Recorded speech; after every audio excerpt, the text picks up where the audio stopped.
Hello mga guys, ayan ang luto namin for today, ika-4 na Ramadan. Ayan mga guys, sambusa at saka yung tinapay. Ang tawag dito ay patayar. Ayan. At ito naman yung pangtamis para sa kape, gimat.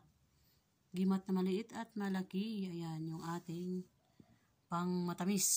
Ayan. Yung ating cheese roll. Gimat na board. Ayan. So, syempre yung ating shurba na karne, laham. Syempre, ito yung number 1 para sa kanyang ating mga tiyan, yung walang kain. Ayan. So, ito yung iinumin natin. Quaker. Okay? Syempre, meron tayong kape. At cha. Meron ding tubig. At meron ding tamar. Dates.